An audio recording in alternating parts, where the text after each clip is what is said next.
ಹರಸುತ ಬಾಲನ ಮಾರಗರನ ಸತಿ ಹರಸುತ ಬಾಲನ ಪೂಜಿಸಿದಳು ಮಗನ ಈ ರಸೆಯೊಳಗತಿ ಯಶವ ಪಡೆಯಲೆಂದು ಪೂಜಿಸಿದಳು ಮಗನ ಗಜಮುಖನ ಪೂಜಿಸಿದಳು ಮಗನ ಗಣಪನ ಪೂಜಿಸಿದಳು ಮಗನ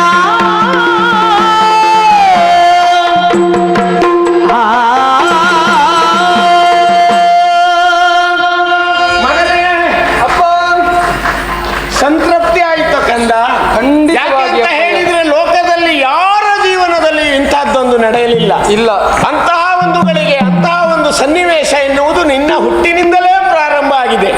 ವೈಶಿಷ್ಟ್ಯಮಯವಾದಂತಹ ಒಂದು ವಿಸ್ಮಯವಾದಂತಹ ಒಂದು ವಿಚಾರದಲ್ಲಿಯೇ ನೀನು ತಲ್ಲೀನನಾದವ ಕಂದ. ಇದು ಗಣಾಧಿಪತ್ಯದ ಪಟ್ಟವನ್ನ ನಿನ್ನ ಪಾಲಿಗೆ ಕಟ್ಟಿದವ ನಾನಾಗಿದ್ದೇನೆ. ಹೇಳಿದ್ದೇನೆ. ಒಂದು ವಿಷಯ ಉಂಟು. ಏನಪ್ಪ? ಒಬ್ಬ ಗಂಧರ್ವ ಕ್ರೌಂಚ ಎನ್ನುವವನ ಕಾರಣದಿಂದಾಗಿ ಇಷ್ಟೆಲ್ಲ ನಡೆಯಬೇಕಾದ ಸಂದರ್ಭ ಸಮಯ ಒಂದು ಬಂದು ಹೋಯಿತು. ಇದು ಯೋನಿಜರಿಂದ ಅಲ್ಲ, ಅಯೋನಿಜನಾಗಿರಬೇಕು. ಅಂಡಜ ಪಿಂಡಜ ಯಾವುದರಿಂದಲೂ ಆಗುವುದಕ್ಕೆ ಸಾಧ್ಯ ಇಲ್ಲ. ವಿಜನ್ಮದಿಂದ ಸಾಧ್ಯ. ಆ ಜನ್ಮವನ್ನ ನಾನು ನಿಮ್ಮ ಪಾಲಿಗೆ ನಾವಿಬ್ಬರು ಕೊಟ್ಟವರಾಗಿದ್ದೇವೆ ಕಂದ. ಹೌದಪ್ಪ. ಇರಬಹುದಾದಂತಹ ದುಷ್ಟನ ವಧೆ ಮೊದಲಾಗಬೇಕು. ದೇವ್ರೆ, ಆ ಮೂಷಿಕಾಸುರ ಆಗಾಗ ಬಂದು ದೇವಲೋಕದಲ್ಲಿ ಉಪದ್ರ ಕೊಡ್ತಾ ಇದ್ದಾನೆ. ಹೌದಾ? ಹೌದಪ್ಪ. ಹಾಗಾಗಿ ಇನ್ನು ನೀವು ಚಿಂತೆ ಮಾಡಬೇಡ. ಅವ ಹೇಳಿದ ಹಾಗೆ ಮೂಷಿಕಾಸುರ ಅಲ್ವೋ, ಅವನನ್ನೂ ಕೊಲ್ಲುವ ಮುಖೇನವಾಗಿ ಅವನನ್ನೇ ನನ್ನ ವಾಹನವಾಗಿ ಮಾಡಿಕೊಂಡು ಮೂಷಿಕ ವಾಹನನಾಗಿ ಲೋಕದಲ್ಲಿ ಮೆರೆಯುತ್ತೇನೆ. ನೀವು ಕೊಟ್ಟ ಪಟ್ಟ ಗಣಾಧಿಪತಿ ಪಟ್ಟ ಗಣನಾಯಕನಾಗಿ ನಾನು ಕಂಗೊಳಿಸ್ತಾ ಇದ್ದೇನೆ. ಭಕ್ತರು ನಿಷ್ಠೆಯಿಂದ ಭಕ್ತಿಯಿಂದ ಕೊಟ್ಟದರಲ್ಲಿಯೇ ತೃಪ್ತಿ ಪಡುವಂತವ ನಾನಾಗ್ತೇನೆ. ಅವರ ವಿಘ್ನಗಳನ್ನೆಲ್ಲವನ್ನು ದೂರ ಮಾಡುವ ನಿರ್ವಿಘ್ನದಾಯಕನಾಗಿ ವಿಘ್ನ ವಿನಾಶಕನಾಗಿ ನಾನು ಕಾಣಿಸಿಕೊಳ್ತೇನೆ. ಅಪ್ಪ, ಲೋಕವನ್ನು ನಾನು ಸಂಚರಿಸುವ ಮನಸ್ಸು ನನಗುಂಟು. ಇದೇ ಕ್ಷೇತ್ರದಲ್ಲಿ ನಾನಿರುವ ಮನಸ್ಸಿಲ್ಲ. ನನ್ನ ಜನ್ಮದ ಉದ್ದೇಶ ಲೋಕದ ಭಕ್ತರನ್ನು ಪರಿಪಾಲಿಸುವುದು ಎನ್ನುವುದು ನಿಮ್ಮಿಂದ ನನಗೆ ಅರ್ಥ ಆಗಿದೆ. ಹಾಗಾಗಿ ಮುಂದೆ ಭೂಲೋಕದವರೆಗಾಗಿ ಹೋಗಿ ನನ್ನನ್ನು ಭಜಿಸುವ ಭಕ್ತರ ಇಷ್ಟಾರ್ಥವನ್ನು ನೆರವೇರಿಸುವುದಕ್ಕೂ ನಾನು ಕಾರ್ಯಪ್ರವೃತ್ತನಾಗ್ತೇನೆ. ಮುಂದೊಂದು ಸಮಯದಲ್ಲಿ ಕಲಿಯುಗದಲ್ಲಿ ನೀನು ಇಡಕುಂಚದೊಡೆಯನಾಗಿ ಮಹತ್ತರವಾದಂತಹ ಭಕ್ತರ ಅಭಿಷ್ಟವನ್ನ ಈಡೇರಿಸುವಂತಹ ಮಹಾಶಕ್ತಿಯಾಗಿ ನೆಲೆಗೊಳ್ಳಿಕ್ಕಿದ್ದೀಯ ಕಂದ ನೀನು. ಹಾಗಾಗಿ ಈಗ ಇವತ್ತು ನಿನ್ನ ಮತ್ತೆ ಅಣ್ಣ ಎಲ್ಲ ಇದ್ದಾರೆ, ಸಣ್ಣ ಇವರೆಲ್ಲ ಇದ್ದಾರೆ. ಹೌದಾ? ಹೌದು. ಹಾಗಾಗಿ ಇವತ್ತು ಒಂದು ದಿವಸ ಆಟ ಆಡ್ಕೊಳ್ತೇನಪ್ಪಯ್ಯ. ತಿನ್ನು ಅಮ್ಮ, ಹೊಟ್ಟೆ ಹಸಿವಾಗ್ತಾ ಉಂಟಮ್ಮ. ಮೋದಕ ಬೇಕಮ್ಮ, ಬೇಕಮ್ಮ, ಪಂಚಕಜ್ಜಾಯ ಬೇಕಮ್ಮ. ಇಲ್ಲಡೋ, ಹುಟ್ಟಿದ ಆ ಕ್ಷಣದಲ್ಲೇ ಹೊಟ್ಟೆ ಹಸಿವಾಡ್ತಾ ಇದ್ದಾನೆ. ಅದಿಲ್ಲ ಅಂತ ನಾ ಯಾವ ಕ್ಷೇತ್ರದಲ್ಲೂ ನಿಲ್ಲುವುದಿಲ್ಲ. ಇವನು ಹೊಟ್ಟೆ ತುಂಬಿಸ್ಲಿಕ್ಕೆ ಯಾರಿಂದೂ ಸಾಧ್ಯ ಇಲ್ಲ. ನಾ ಹೇಳ್ತಾನೆ ನೋಡು, ನಾನು ತುಂಬಿಸ್ಲಿಕ್ಕೆ ಆಯ್ತು ಅಂತ ಇಲ್ಲ. ಏನು ಅಮ್ಮ, ತಿನ್ನುವುದಕ್ಕೆ ಎಲ್ಲ ವ್ಯವಸ್ಥೆ ಮಾಡ್ತೇನೆ.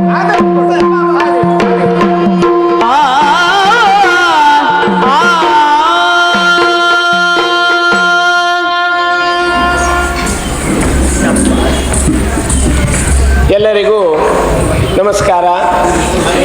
ಇವತ್ತಿನ ದಿನ ಒಂದು ವಿಶೇಷವಾದಂತಹ ದಿನ. ಯಾಕೆ ಅಂತ ಹೇಳಿದರೆ, ನಮ್ಮ ವಿಷ್ಣು ಭಟ್ರು ಅವ್ರ ಬಗ್ಗೆ ನಾನು ಹೇಳಬೇಕಾದಂತಹ ಅಗತ್ಯವಿಲ್ಲ. ಅವರ ಮೊಮ್ಮಗನ ನಾಮಕರಣದ ಪ್ರಯುಕ್ತವಾಗಿ ಇವತ್ತಿನ ದಿವಸ ಈ ಯಕ್ಷಗಾನವನ್ನು ನಾವು ಇಟ್ಟುಕೊಂಡಿದ್ದು. ನಾವು ಅಂದರೆ ವಿಷ್ಣು ಭಟ್ರೆ ಆಯೋಜಿಸಿದ್ದು. ಯಕ್ಷಗಾನವನ್ನೇ ಯಾಕೆ ಮಾಡಬೇಕು? ಹಾಗಾದರೆ ನಾವು ಪ್ರತಿಯೊಂದು ಕಾರ್ಯದಲ್ಲಿಯೂ ಮನೆಯಲ್ಲಿ ಧಾರ್ಮಿಕವಾಗಿ ಮಾಡುವಂತಹ ಕಾರ್ಯದಲ್ಲಿ ಪುರೋಹಿತರನ್ನು ಕರೆಸಿ ವಿಧಿವತ್ತಾಗಿ ಯಾವೆಲ್ಲ ಕಾರ್ಯಕ್ರಮ ಹೇಗೆ ಆಗಬೇಕು ಅದನ್ನು ನಿಯೋಜಿಸಿ ನಾವು ಪೂರೈಸ್ತೇವೆ. ಹೇಳಿದ್ದಾರೆ, ಅರ್ಚಕಸ್ಯ ಪ್ರಭಾವೇನ ಶಿಲಾಭವತಿ ಶಂಕರ ಎನ್ನುವುದಾಗಿ. ಅರ್ಚಕರಿಂದಾಗಿ ನಾವು ಮಾಡಬೇಕಾದ ವಿಧಿವಿಧಾನವನ್ನು ಮಾಡಿಸಿಕೊಳ್ತೇವೆ. ಅದು ಧಾರ್ಮಿಕ ಕಾರ್ಯ ಅಂತ ಹೇಳಿದ್ದೇವೆ. ಹಾಗೆ ಎಲ್ಲ ಕಲೆಗಿಂತ ಧಾರ್ಮಿಕ ಕಲೆ ಅಂತ ಒಪ್ಪಿಕೊಂಡಿದ್ದು ಯಕ್ಷಗಾನವನ್ನು ಮಾತ್ರ. ದಕ್ಷಿಣ ಕನ್ನಡಕ್ಕೆ ಹೋದರೆ ದಿನ ಒಂದು ವರ್ಷಕ್ಕೆ ಒಂದು ಬೈಲಲ್ಲಿ ಹೊತ್ತಾರು ಆಟಗಳಾಗ್ತವೆ. ಯಾಕೆ ಅಂತ ಹೇಳಿದ್ರೆ, ಆ ಮೇಳದ ಗಾಡಿ ಬಂದು ನಿಂತರೆ ನಮ್ಮ ಮನೆಯಲ್ಲಿ ನಮ್ಮ ಗದ್ದೆಯಲ್ಲಿ ಆಟ ಮಾಡಿದ್ರೆ ಶೇಂಗಾ ಬೆಳೆ ಹೆಚ್ಚಾಗ್ತದೆ. ಇದೊಂದು ನಂಬಿಕೆಯ ಪ್ರಭಾವ ಅಂತ ಹೇಳ್ತೇವೆ. ತನಗೆ ಮಕ್ಕಳಾಗಲಿಲ್ಲ, ತನಗೆ ಮದುವೆ ಆಗಲಿಲ್ಲ ಎಂಬ ಕಾರಣಕ್ಕಾಗಿ ಯಕ್ಷಗಾನ ಆರಾಧನೆಯನ್ನು ಹೇಳ್ಕೊಳ್ತಾರೆ. ಅಂದರೆ ಇದೊಂದು ಧಾರ್ಮಿಕ ಸತ್ಯ ಧರ್ಮ, ಇದನ್ನು ಹೇಗೆ ನಾವು ಸಾಮಾನ್ಯರಿಗೂ ಅರ್ಥವಿಸಿಕೊಡಬಹುದು, ಅದು ಯಕ್ಷಗಾನದಲ್ಲಿ ಯಕ್ಷಗಾನ ಶೈಲಿಯಲ್ಲಿ ಇರಬಹುದಾದಂತಹ ಗುಣ, ಅದನ್ನು ನಾವು ಅರ್ಥ ಮಾಡಿಕೊಳ್ಳಬೇಕು ಕಲಾವಿದರು. ಇದೊಂದು ಧಾರ್ಮಿಕ ಕಲೆ ಎನ್ನುವುದನ್ನು ಮೊದಲು ಕಲಾವಿದ ಒಪ್ಕೊಳ್ಬೇಕು. ರಂಗಸ್ಥಳದಲ್ಲಿ ಏನೆಲ್ಲ ಮಾಡಲಿಕ್ಕಾಗುವುದಿಲ್ಲ, ಯಾವುದೆಲ್ಲ ರಂಗದ ಶಬ್ದ ಎನ್ನುವುದೇ ಇದೆ, ಕೆಲವೆಲ್ಲ ಆಗ್ತದೆ, ಅದಕ್ಕೆ ನಾವೆಂತ ಮಾಡಲಿಕ್ಕೆ ಬರುವುದಿಲ್ಲ. ಅದು ಅವ್ರ ದೌರ್ಭಾಗ್ಯ, ಕೇಳುವವರ ದೌರ್ಭಾಗ್ಯ ಎನ್ನುವುದಕ್ಕಿಂತ ಒಬ್ಬ ಕಲಾವಿದ ಆ ಶಬ್ದವನ್ನು ಆ ರಂಗದಲ್ಲಿ ಆ ರೀತಿಯ ವ್ಯವಹಾರವನ್ನು ತರ್ತಾನೆ ಅಂತ ಆದರೆ ಆ ಕಲಾವಿದನ ದೌರ್ಬಲ್ಯ ಅದು. ನಾವು ಹಾಗಿರಬಾರದು, ನಾವು ಬೆವರು ಚೆಲ್ಲುತ್ತೇವೆ, ನಮಗಿದು ಪುಣ್ಯ ಭೂಮಿ. ಈ ರಂಗ ಸಜ್ಜಿಕೆ ಅಂದರೆ ಅದು ದೇವಸ್ಥಾನಕ್ಕೆ ಸಮಾನ ಅಂತ ನಾವು ಗ್ರಹಿಸ್ಕೊಂಡಿದ್ದೆ. ಗುಂಡಬಾಳಕ್ಕೆ ಹೋದರೆ ಆ ಮಣ್ಣನ್ನು ಆ ಹಣೆಗೋ ನಾಲಿಗೆಗೋ ತಾಗಿಸ್ಕೊಂಡು ಬರ್ತಾರೆ. ಅಂದರೆ ಆ ರಂಗಸ್ಥಳ ಅಂದರೆ ಅಷ್ಟು ಪಾವಿತ್ರ್ಯತೆಯನ್ನು ಹೊಂದಿದ್ದು, ಅದೊಂದು ಪಾವಿತ್ರ್ಯತೆಯನ್ನು ಹೊಂದಿದ್ದು ಎನ್ನುವುದಕ್ಕೆ ಕಾರಣ ಯಕ್ಷಗಾನ ಪಾವಿತ್ರ್ಯತೆಯನ್ನು ಹೊಂದಿದೆ ಎನ್ನುವುದೇ ಕಾರಣವಾಗಿದೆ. ಅಂಥ ಧಾರ್ಮಿಕ ಕಲೆಯಲ್ಲಿ ಒಂದಾದಂಥ ಯಕ್ಷಗಾನವನ್ನು ಇವತ್ತಿನ ದಿವಸ ವಿಷ್ಣು ಭಟ್ರು ಅವರ ಕುಟುಂಬದವರು ಮೊಮ್ಮಗನ ನಾಮಕರಣದ ದಿವಸ ಅಂಗವಾಗಿ ಇವತ್ತಿನ ದಿವಸ ಇರಿಸಿಕೊಂಡಿದ್ದಾರೆ. ಅದರಲ್ಲಿಯೂ ಗಣೇಶ ಮಹಾತ್ಮೆ ಮುಂದೆ ಮತ್ತೂ ಇದೆ. ಈ ಪ್ರಸಂಗ ಬಹಳ ಚಂದ ಉಂಟು. ಈ ಪ್ರಸಂಗ ಎಲ್ಲ ಆಡುವುದೇ ಇಲ್ಲ ಇತ್ತಿತ್ತಲಾಗೆ, ಅಷ್ಟು ಒಳ್ಳೆಯ ಸಂಗತಿಗಳು ಇದರಲ್ಲಿ ಇದೆ. ಆ ಗಣೇಶನ ಜನ್ಮ, ಸುಮುಖ ಗಣೇಶ ಗಣಪತಿ ಹೇಗಾದ ಎನ್ನುವಂತಹ ಒಂದು ಕಥೆಯನ್ನು ನಾವು ನಿಮ್ಮ ಮುಂದೆ ಆಡಿ ತೋರಿಸಿದ್ದೇವೆ.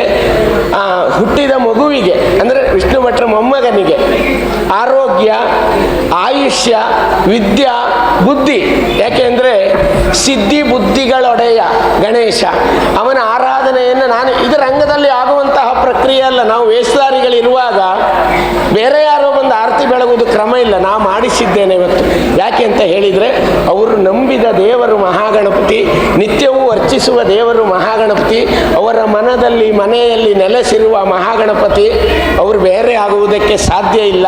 ಅವರಿಂದಲೇ ಮಹಾಗಣಪತಿಗೆ ಮಂಗಳಾರತಿಯನ್ನು ಮಾಡಿಸಿದ್ದು. ಆ ಮಹಾಗಣಪತಿ ಸಿದ್ಧಿವಿನಾಯಕ ಕೃತಾರ್ಥನಾಗಿ ಧನ್ಯನಾಗಿ ಅವರ ಮನಸ್ಸಿನ ಅಭಿಷ್ಟವನ್ನು ಈಡೇರಿಸಿ ಮತ್ತೊಂದು ಮಾತು ಹೇಳ್ಕೊಂಡಿದ್ರು ಅವರು, ನನಗೆ ಮೊಮ್ಮಗ ಆರೋಗ್ಯವಂತ, ನನಗೆ ಮೊಮ್ಮಗನ ಎಲ್ಲರಿಗೂ ಆಸೆ ಇರ್ತದೆಯಪ್ಪ, ನಂಗೊಂದು ಗಂಡು ಮಗ ಆಗಬೇಕು ಅಂತ ಯಾರಿಗೂ ಆಸೆ ಇರುವುದಿಲ್ಲ ಹೇಳಿ. ಏನೇನೋ ಹೇಳ್ಕೊಳ್ಳೋ ಮಾತಲ್ಲ, ಒಂದು ಹರಕೆ ರೂಪದಲ್ಲಿ ನಾನು ಆ ಯಕ್ಷಗಾನ ಆಡಿಸ್ತೇನೆ ಅಂತ ಭಟ್ರು ಹೇಳಿದ್ರು. ಖಂಡಿತ ಒಳ್ಳೆಯದು. ಸ್ವಲ್ಪ ಏನೋ ಅಡಚಣೆ ಇತ್ತು ಅವರಿಗೆ ಆ ಕಾಲದಲ್ಲಿ, ಪಾಪ ಸ್ವಲ್ಪ ನೊಂದಿದ್ರು. ಏನೂ ಹೆದರಬೇಡಿ, ನೀವು ನಿತ್ಯವೂ ಪೂಜೆ ಮಾಡುವ ನೀವು ಆರಾಧಕರು, ಅವ ನಿಮ್ಮ ಕೈ ಬಿಡುವುದಿಲ್ಲ, ಆಟ ಮಾಡುವುದೇಯ ಅಂತ ನಾವು ಅವರನ್ನು ಪ್ರಚೋದಿಸಿ ಇವತ್ತಿನ ದಿವಸ ಇನ್ನೊಂದು ಪ್ರಸಂಗ ಇದೆ, ಭೀಷ್ಮ ವಿಜಯ ಎನ್ನುವಂತಹ ಪ್ರಸಂಗ.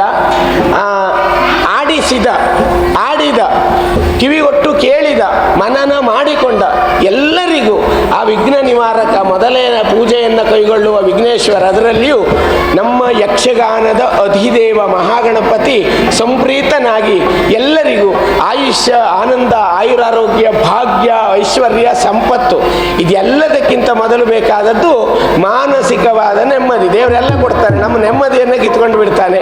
ಅದನ್ನು ನಿಮಗೆಲ್ಲರಿಗೂ ಕೊಡಲಿ ಅಂತ ಆ ಮಹಾಗಣಪತಿಯಲ್ಲಿ ಕೈ ಜೋಡಿಸಿ ಬೇಡಿಕೊಳ್ಳುತ್ತಾ ಮತ್ತೊಂದು ಸಣ್ಣ ಸಭಾ ಕಾರ್ಯಕ್ರಮ ನಡೆಯಲಿಕ್ಕಿದೆ. ಮಧ್ಯದಲ್ಲಿ ರಸಭಂಗಕ್ಕೆ ಕ್ಷಮೆ ಇರಲಿ. ಈ ಒಂದು ಸಂದರ್ಭದಲ್ಲಿ ಮಹಾದಾನಿಗಳಾದಂತಹ ಒಬ್ಬ ವ್ಯಕ್ತಿಗಳು ಹವ್ಯಕರ ಅಭ್ಯುದಯಕ್ಕಾಗಿ, ಶಿಕ್ಷಣಕ್ಕಾಗಿ 1,00,000 ರೂಪಾಯಿಯನ್ನು ಕೊಟ್ಟಿದ್ದಾರೆ. ಅದನ್ನು ಶ್ರೀ ಮಹಾಗಣಪತಿಯ ಅನುಗ್ರಹದಿಂದ ತಮ್ಮ ಮೂಲಕವಾಗಿಯೇ ನೀವು ಯಾರ ಹೆಸರನ್ನು ಸೂಚಿಸ್ತೀರೋ ಅವರಿಗೆ ಕೊಡ್ತೇನೆ ಅಂತ ಹೇಳಿದ್ದಾರೆ.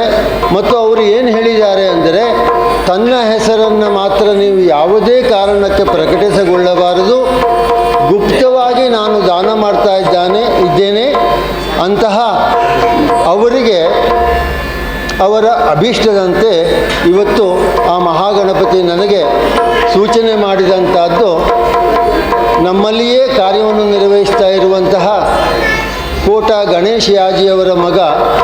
ಇವತ್ತು ಗಣಪತಿಯ ಈ ಯಕ್ಷಗಾನದಲ್ಲಿಯೂ ಅವನಿಗೆ ಸುಮುಖ ಅಂತೇಳಿ ಹೆಸರು.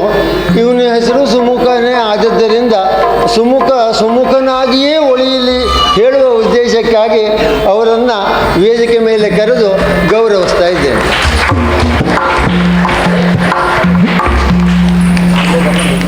ದಾನವನ್ನು ಸ್ವೀಕರಿಸಿ ಆ ಗಣಪತಿ ನಿಮ್ಮ ಕುಟುಂಬಕ್ಕೆ ಆಯುರಾರೋಗ್ಯ ಎಲ್ಲವನ್ನು ಕೊಟ್ಟು ಶಿಕ್ಷಣದಲ್ಲಿ ಮುಂದುವರೆದು ಉತ್ತಮ ರೀತಿಯಲ್ಲಿ ಉತ್ತಮ ವ್ಯಕ್ತಿತ್ವವನ್ನು ಹೊಂದಿ ನಮ್ಮ ದೇಶಕ್ಕೆ ಕೀರ್ತಿ ತರುವಂತೆ ಆಗಲಿ. ಧನಂ ಧಾನ್ಯಂ ಪಶುಂ ಬಹುಪುತ್ರ ಲಾಭಂ ಶತ ಸಂವತ್ಸರಂ ದೀರ್ಘಮಾಯು.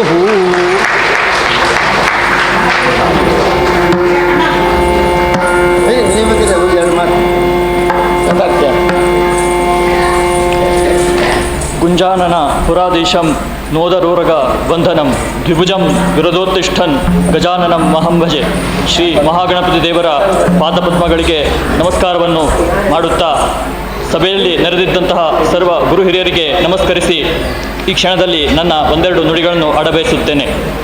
ನಾನು ಭಾರತೀಯ ನಾಗರಿಕ ಸೇವೆಯ ಅಭ್ಯರ್ಥಿಯಾಗಿದ್ದು ಪರೀಕ್ಷೆಯನ್ನು ತೆಗೆದುಕೊಳ್ಳುತ್ತಾ ಇರುತ್ತೇನೆ. ಈ ಪರೀಕ್ಷೆಯನ್ನು ಎದುರಿಸುವ ಸಲುವಾಗಿ ಈ ಪ್ರೋತ್ಸಾಹ ಧನವು ನನಗೆ ಸಿಕ್ಕಿರುತ್ತದೆ. ಕೊಟ್ಟಂತಹ ಪ್ರೋತ್ಸಾಹ ಧನವನ್ನು ನಾನು ಸದುಪಯೋಗವನ್ನು ಮಾಡುತ್ತೇನೆ ಹಾಗೂ ಸಿಕ್ಕಂತಹ ಪ್ರೋತ್ಸಾಹ ಧನದಿಂದ ನನ್ನ ಪರೀಕ್ಷೆಯ ಉತ್ತಮ ತಯಾರಿಗಾಗಿ ಹಾಗೂ ಉತ್ತಮ ಗುಣಮಟ್ಟದ ತರಬೇತಿಗಾಗಿ ಹಾಗೂ ಉತ್ತಮ ರೀತಿಯ ಪಠ್ಯಪುಸ್ತಕಗಳನ್ನು ಖರೀದಿಸಲು ಈ ಧನವನ್ನು ಬಳಸುತ್ತೇನೆ ಎಂದು ಹೇಳಬಯಸುತ್ತೇನೆ. ಹಾಗೂ ದಾನಿಗಳಿಗೆ ಹಾಗೂ ಅವರ ಸರ್ವ ಕುಟುಂಬಸ್ಥರಿಗೆ ಮಹಾಗಣಪತಿ ದೇವರು ಸರ್ವರೀತಿಯ ಸುಖವನ್ನು, ಶಾಂತಿಯನ್ನು, ಸಮೃದ್ಧಿಯನ್ನು, ನೆಮ್ಮದಿಯನ್ನು, ಆಯುಷ್ಯ, ಆರೋಗ್ಯವನ್ನು ಹಾಗೂ ಸರ್ವರೀತಿಯ ಉತ್ತರೋತ್ತರ ಅಭಿವೃದ್ಧಿ ಮಾಡಲಿ. ಹಾಗೂ ಈ ಅವರಿಗೆ ಮಹಾಗಣಪತಿ ದೇವರು ಇನ್ನೂ ಹೆಚ್ಚಿನ ಮಟ್ಟದ ಶಕ್ತಿಯನ್ನು, ಸಾಮರ್ಥ್ಯವನ್ನು ಹಾಗೂ ಸಂಪತ್ತನ್ನು, ಇನ್ನೂ ಹೆಚ್ಚಿನ ಮಟ್ಟದ ವಿದ್ಯಾರ್ಥಿಗಳಿಗೆ ಪ್ರೋತ್ಸಾಹವನ್ನು ನೀಡಲು ಕರುಣಿಸಲಿ ಅಂತ ಪ್ರಾರ್ಥಿಸುತ್ತೇನೆ. ಹಾಗೂ ಈ ಕಾರ್ಯಕ್ಕಾಗಿ ನನ್ನ ಹೆಸರನ್ನು ಸೂಚಿಸಿದಂತಹ ವಿದ್ವಾನ್ ವಿಷ್ಣು ಎಲ್ಭಟ್ ಹಾಗೂ ಅವರ ತಮ್ಮನಾದ ಶಿಲ್ಪಿಗಳಾದ ಗಣೇಶ್ ಎಲ್ಭಟ್ ಅವರ ಕುಟುಂಬಕ್ಕೂ ಕೂಡ ಮಹಾಗಣಪತಿ ದೇವರು ಸರ್ವರೀತಿಯ ಸುಖವನ್ನು, ಶಾಂತಿಯನ್ನು ಹಾಗೂ ಸಮೃದ್ಧಿಯನ್ನು ಕರುಣಿಸಲಿ ಅಂತ ಪ್ರಾರ್ಥನೆ ಮಾಡ್ತಾ ಇದ್ದಾನೆ. ಅಂತೆಯೇ ಇನ್ನೊಮ್ಮೆ ಇಲ್ಲಿ ನೆರೆದಿರುವಂತಹ ಎಲ್ಲ ಸಭಿಕರಿಗೂ ಧನ್ಯವಾದಗಳನ್ನು ಅರ್ಪಿಸಿ ನನ್ನೆರಡು ಮಾತುಗಳನ್ನು ಮುಗಿಸುತ್ತೇನೆ. ಧನ್ಯವಾದ.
ಪಂಜರದಲ್ಲಿ ಸಾಕಲ್ಪಟ್ಟ ಗಿಳಿಯು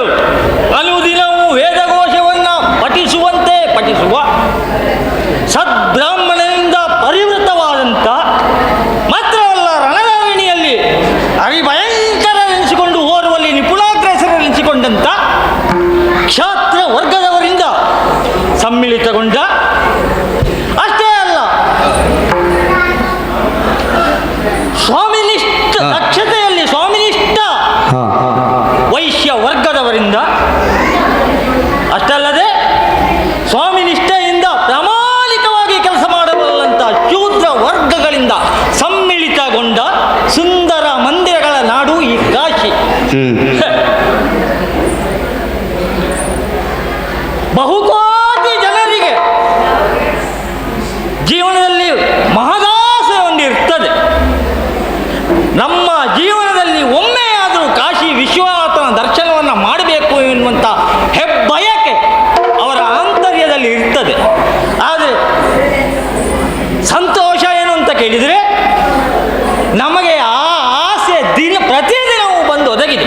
ಯಾಕೆಂದರೆ ಈ ಕಾಶಿಯ ಸರ್ವಾಧಿಕಾರಿಯಾಗಿ ಅಲ್ಲ ರಾಜನಾಗಿ ಮೆರೀತಾ ಇದ್ದವ, ಇಲ್ಲಿಯೇ ಅವತರಿಸಿ ಹುಟ್ಟಿ ಬೆಳೆದವ. ಹಾಗಾಗಿ ಕಾಶಿ ವಿಶ್ವನಾಥನ ದರ್ಶನವನ್ನು ದಿನವೂ ಮಾಡಬಹುದು.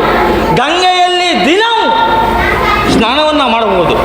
ಗಂಗಾ ಸ್ನಾನ ಮಾಡಿದರೆ, ಜೀವನದಲ್ಲಿ ಒಮ್ಮೆಯಾದರೂ ಗಂಗಾ ಸ್ನಾನವನ್ನು ಮಾಡಿದರೆ ಪುಣ್ಯಾಂಶ ಎಂಬುದು ಇಮ್ಮಡಿಯಾಗ್ತದೆ ಅಂತ ಶಾಸ್ತ್ರ ಹೇಳುತ್ತದೆ. ಆದರೆ ನಮಗೆ ದಿನವೂ ಸ್ನಾನ ಮಾಡುವಂಥ ಯೋಗ ಸುಯೋಗ. ಹಾಗಾಗಿಯೇ ನಮ್ಮ ಪೂರ್ವ ಜನ್ಮ ಸುಕೃತದ ಫಲದಿಂದ ಈ ಕಾಶಿಯಲ್ಲಿ ಹುಟ್ಟಿ ಬೆಳೆದಿದ್ದೇವೆ. ಏನೋ ಹಿಂದಿನವರಿಂದ ಬಂದಂತ ಈ ರಾಜ ಸಿಂಹಾಸನವನ್ನ ಅಧಿಕಾರವನ್ನ ಏರಿ ಮೆರೀತಾ ಇದ್ದೇನೆ. ಯಾವುದೇ ಚಕ್ರವರ್ತಿಗಳ ಆಳ್ವಿಕೆಗೆ ಒಳಪಡದ ನಾಡು ಈ ಕಾಶಿ ಕ್ಷೇತ್ರ. ಆದರೂ ಕೂಡ ದಕ್ಷತೆಯಿಂದ ಪ್ರಾಮಾಣಿಕವಾಗಿ ಇರುವಂತಹ ಒಂದು ಸೇನಾಬಲ ನಮ್ಮಲ್ಲಿದೆ. ಆದರೂ ನಾವು ಯಾರ ಮೇಲೆಯೋ ದಂಡೆತ್ತಿ ಹೋಗುವುದು ಅಥವಾ ನಮ್ಮ ರಾಜ್ಯವನ್ನು ವಿಸ್ತರಿಸುವುದಕ್ಕೂ ಹೋದವರಲ್ಲ. ಆದರೆ ನಮ್ಮ ಈ ಕಾಶಿ ನಗರಕ್ಕೆ ಯಾರೇ ಬಂದ್ರು ಕಾಳಗಕ್ಕಲ್ಲ, ವಿಶ್ವನಾಥನ ದರ್ಶನಕ್ಕೆ ಬಂದ್ರೆ ಅದರ ಆತಿಥ್ಯ ಯಾವತ್ತೂ ಸದಾ ಸರ್ವದ ಕಾಶಿಯ ರಾಜನಾಗಿ ಪ್ರತಾಪ ಸೇನನಾಗಿ ಯಾವತ್ತೂ ವಿಶ್ವನಾಥನ ಪ್ರಸಾದ ಎಂಬಂತೆ ಮಾಡ್ತಾ ಬಂದವ ನಾನಿದ್ದೇನೆ. ರಾಜಕೀಯವಾಗಿ ಇಷ್ಟ ಆದರೆ, ಸಾಂಸಾರಿಕವಾಗಿ ಆಲೋಚನೆ ಮಾಡುವುದಿದ್ರೆ ಒಂದಲ್ಲ ಎರಡಲ್ಲ 3 ಜನ ಹೆಣ್ಮಕ್ಕಳಿಗೆ ತಂದೆ ಎನಿಸಿಕೊಂಡವ ನಾನು. ಸರಿ. ಅಂಬಿಕೆ ಅಂಬಾಲಿಕೆ ಎಂಬುದಾಗಿ ಅವರ ಹೆಸರು. ಆದರೆ ಕನ್ಯಾ ಪಿತೃವಾಗಿ ಆಲೋಚನೆ ಮಾಡುವುದಿದ್ರೆ ಷೋಡಶ ಪ್ರಾಯದವರಾದ ಅವರಿಗೆ ವಿವಾಹ ಸಂಸ್ಕಾರವನ್ನು ನಡೆಸಬೇಕಾದ್ದು ತಂದೆಯಾಗಿ ನನ್ನ ಆದ್ಯ ಕರ್ತವ್ಯ. ಹಾಗಾಗಿ ಆ ದಿಸೆಯಲ್ಲಿ ಮುನ್ನುಗ್ಗಬೇಕಂತ ಆಲೋಚಿಸಿ ಮಂತ್ರಿಗಳಲ್ಲಿ ವಿಚಾರಿಸಿದಾಗ ಪುರೋಹಿತರು ಹೇಳಿದರು, ಬರುವ ಚೈತ್ರ ಶುದ್ಧ ಪಂಚಮಿಯ ದಿನ ಒಳ್ಳೆಯ ಮುಹೂರ್ತ ಇದೆ ಎಂಬುದಾಗಿ. ಹಾಗಾಗಿ ಮಂತ್ರಿ ಮಹೋದಯರಲ್ಲಿ ಹೇಳಿ ಈ ಊರಿನ ಈ ದೇಶದ ಅಲ್ಲ ಪರದೇಶದ ಎಲ್ಲ ರಾಜರಿಗೂ ಓಲೆಯನ್ನು ಬರೆಸಿದ್ದೇನೆ. ಒಂದು ನಿಬಂಧನೆ. ಏನು? ಸ್ವಯಂವರವನ್ನು ಏರ್ಪಡಿಸಿದ್ದೇನೆ. ಸ್ವಯಂವರದಲ್ಲಿ ಎಲ್ಲವರಲ್ಲಿಯೂ ಯುದ್ಧ ಮಾಡಿ ಯಾವಾತ ಗೆಲ್ತಾನೋ ಅಂದರೆ ವಿಕ್ರಮಕ್ಕೆ ಪಣ ಎಂಬುದಾಗಿ ಘೋಷಣೆಯನ್ನು ಮಾಡಿದ್ದೇನೆ. ವಿಕ್ರಮವೇ ಪಣವಾಗಿ ಆ ಎಲ್ಲವರನ್ನು ಗೆದ್ದಂಥ ಒಬ್ಬನಿಗೆ ನನ್ನ 3 ಹೆಣ್ಣು ಮಕ್ಕಳನ್ನ ಮದುವೆ ಮಾಡಿಕೊಡುವುದು ಎಂಬುದಾಗಿ ನಿರ್ಣಯಿಸಿದ್ದೇನೆ. ಸಕಲರಿಗೂ ಓಲೆಯನ್ನು ಕಳುಹಿದ್ದೇನೆ. ಇನ್ನೇನು ನಿರೀಕ್ಷೆಯಲ್ಲಿರ್ತೇನೆ.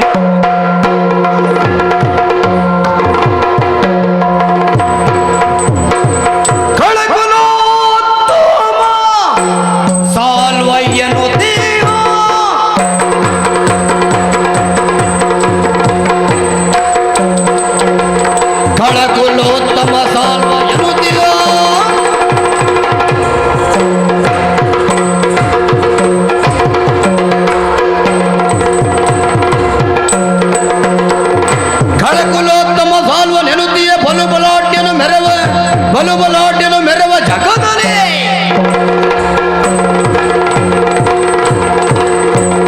ಒಲವಿನಿಂದಲೇ ಮಂದಿ ಮಾರ್ಬಲ ಕೂಡಿ ಮುದದಿ. ಸ್ವಾಮಿ, ನಾಡಿದು ಸೌಭದೇಶ, ಆಳುತ್ತಿರುವಂತಹ ಅರಸು ಸಾಲ್ವಭೂಪ. ಈ ಸೌಭದೇಶಕ್ಕೆ ಒಂದು ಪ್ರಖ್ಯಾತಿಯು ಅಥವಾ ಒಂದು ಪ್ರತಿಷ್ಠೆಯೋ ಬಂದದಿದ್ರೆ ಅದು ಈ ಸಾಲ್ವಭೂಪನಿಂದ. ಏನು ಮಾಡೋಣ ಹೇಳಿ? ಪ್ರಪಂಚದಲ್ಲಿ ಎಲ್ಲ ಅರಸರಿಗೆ ಸಿಗುವ ಹಾಗೆ ಗೌರವವೋ ಅಥವಾ ಮನ್ನಣೆಯೋ ಈ ಸಾಲ್ವಭೂಪನಿಗೆ ಇಲ್ಲ. ಅದಕ್ಕೂ ಕಾರಣ ಉಂಟು ಸ್ವಾಮಿ. ನಾವು ಅಪಾಂಥೇಯರು, ಅಡ್ಡಪಂಕ್ತಿಯ ಕ್ಷತ್ರಿಯರು ಹಾಗಂತ ಜನ ಮಾತಾಡಿಕೊಳ್ತಾರೆ. ಅಲ್ಲ, ವಿಷಯ ಹೌದು. ಜನ ಮಾತಾಡಿಕೊಳ್ಳುವುದು ಹೇಗೆ, ಅವರು ಮಾತಾಡಿಕೊಳ್ತಾರೆ ಅನ್ನೋದು ನನಗೆ ಗೊತ್ತಾಗಿದೆ. ನಮ್ಮ ಎದುರಿಗೆ ಮಾತಾಡ್ಲಿಲ್ಲ, ಅದಕ್ಕೆಲ್ಲ ಉತ್ತರ ಕೊಡುವಂತ ಜನ ನಾವಲ್ಲ. ಉತ್ತರ ಕೊಡಲಿಕ್ಕೆ ಕಾಲ ಅನ್ನುವುದು ಬೇಕಲ್ಲ, ಆ ಕಾಲ ಅನ್ನುವುದು ಕೂಡಿ ಬರಬೇಕಲ್ಲ, ಅದನ್ನು ನಾವು ಕಾಯ್ತಾ ಇದ್ದೇವೆ. ಎಂದಿನಂತೆ ಕ್ಲಪ್ತ ಸಮಯದಲ್ಲಿ ಓಲಗವನ್ನು ಕೊಟ್ಟಿದ್ದೇನೆ. ವಿಶೇಷ ಏನಾದರೂ ಇದ್ರೆ ಬರಲಿ.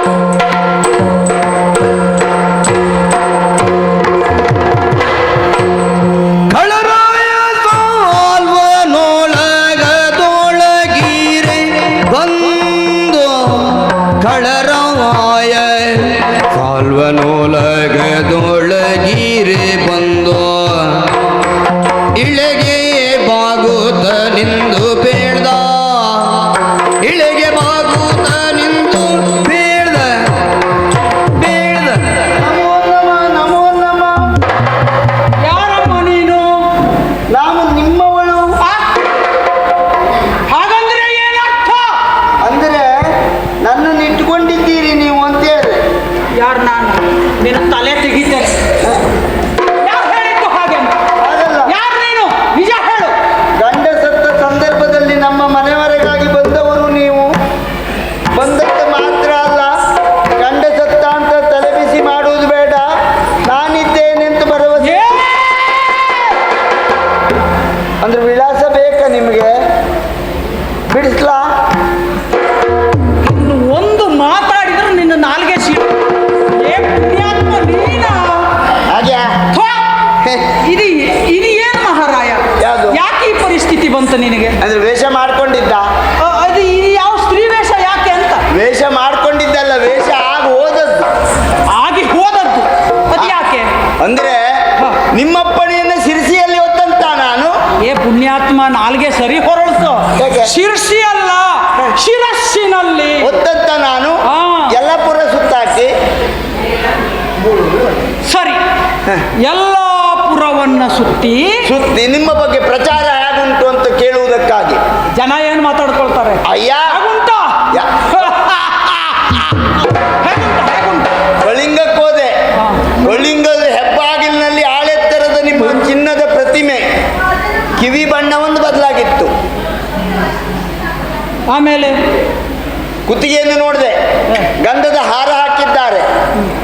ಕಾಲು ಬುಡದಲ್ಲಿ ನೋಡಿದೆ, ತೆಂಗಿನಕಾಯಿ ಹೊಡೆದು ಕೌಚಿಟ್ಟಿದ್ದಾರೆ. ಪ್ರತಿಮೆಗೆ ಹಾರ ಹಾಕುದು ಯಾವಾಗ? ಸತ್ತ ನಂತರ.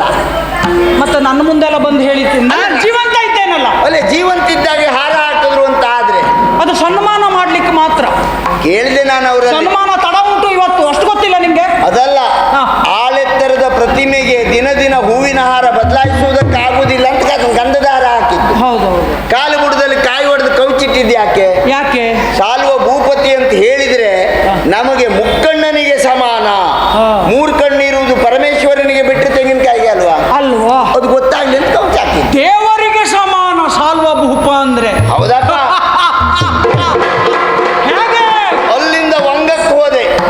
ವಂಗಕ್ಕೆ ಹೋಗಿ ನೋಡ್ತೇನೆ, ಯಾರ ಮನೆ ಗೋಡೆ ಮೇಲೆ ನೋಡಿದ್ರು ನಿಮ್ಮ ತಲೆಗೊಂದು ಮೊಳೆ ಹೊಡೆದು ನೇತಾಕಿದ್ದಾರೆ. ಏನ?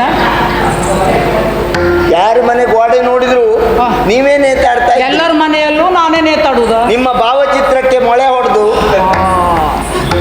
ಅಂದ್ರೆ ಅಷ್ಟು ಗೌರವ ನನ್ನ ಮೇಲೆ. ದೇವರೋಪಾದಿಯಲ್ಲಿ ಕಾಣ್ತಾ ಇದ್ದಾರೆ. ಹೌದಪ್ಪ, ಹೌದಪ್ಪ. ಹೌದು. ಆ ನಂತರ ಹಾಗೆ ಓಡಾಡ್ತಾ ಓಡಾಡ್ತಾ ಓಡಾಡ್ತಾ ಕತ್ತಲಾಗ್ತಾ ಬಂತು. ಕತ್ತಲ ಆದ ನಂತರ ಉಳಿಬೇಕಾ ಬೇಡವಾ? ಆದ್ಮೇಲೆ ಎಲ್ಲಾದ್ರೂ ಒಂದ್ ಕಡೆ ಉಳಿಬೇಕು. ಅಂದ್ರೆ ತಿರುಗಾಟ ಕೊಂಟವ ನಾನು ಅಲ್ವಾ? ಹಾಗೆ ಒಂದು ಮನೆಗೆ ಹೋದೆ. ಇವತ್ತು ಒಂದು ರಾತ್ರಿ ನಿಮ್ಮ ಮನೆಯಲ್ಲಿ ಉಳಿತೇನೆ, ಬೆಳಗಾದ್ಮೇಲೆ ಎದ್ದು ಹೋಗ್ತೇನೆ ಅಂತ ಕೇಳಿದೆ. ಯಾರ ಹತ್ರ ಹೇಳಿದೆ ಮಾರಾಯ? ಮನೆ ಯಜಮಾನರಲ್ಲಿ. ಆಗ ಅವರು ಹೇಳಿದ್ದೇನು, ನಮ್ಮ ಮನೆಯಲ್ಲಿ ಪ್ರಾಯಕ್ಕೆ ಬಂದ ಹೆಣ್ಣು ಮಕ್ಕಳೆಲ್ಲ ಇದ್ದಾರೆ, ನೀನು ಮುಂದಿನ ಮನೆಗೆ ಹೋಗು, ಇಲ್ಲ ಬೇಡ ಅಂತ ಹೇಳಿದ್ರು. ಏ ಪುಣ್ಯಾತ್ಮ, ಅವ್ರು ಹೇಳಿದ್ ಸರಿ ಉಂಟು. ಯಾಕೆ? ನೀನು ಕೇಳುವವ ಇವತ್ತು ಒಂದು ರಾತ್ರಿ ನಿಮ್ಮ ಮನೇಲಿ ಮಲಗಿ ಹೋಗ್ತೇನೆ ಅಂತ ನೇರ ಅವರಲ್ಲಿ ಕೇಳುದ. ಪರಿಸ್ಥಿತಿ ಹೀಗಾಗಿದೆ, ಎಲ್ಲೋ ಒಂದು ಮೂಲೆಯಲ್ಲಿ ನನಗೆ ಜಾಗ ಕೊಡಿ ಮಲಗಿ ಹೋಗ್ತೇನೆ ಅಂತ ಹೇಳಿ. ಮೂಲೆಯಲ್ಲಿ ಮಲಗಲಿಕ್ಕೆ ಅಂತ ನಾಯಿ ಮರಿಯ ನಾನು? ಅದಲ್ಲ, ನಿಮಗೆ ಬೆಳಗಾದ್ರೆ ಸಾಕಲ್ಲ. ರಾತ್ರಿ ಉತ್ತರಿಸಬೇಕಾ ಬೇಡವಾ? ಅಲ್ವಾ? ಊರ್ನಲ್ಲಿ ಒಂದೇ ಮನೆಯ, ಮತ್ತೊಂದು ಮನೆಗೆ ಹೋದೆ. ಸರಿ, ಅಲ್ಲಿ ಹೋಗಿ ಕೇಳಿದೆ, ಇವತ್ತು ಒಂದು ರಾತ್ರಿ ನಿಮ್ಮ ಮನೆಯಲ್ಲಿ ಉಳ್ಕೊಳ್ಬೇಕು, ಅವಕಾಶ ಸಿಗ್ತದ?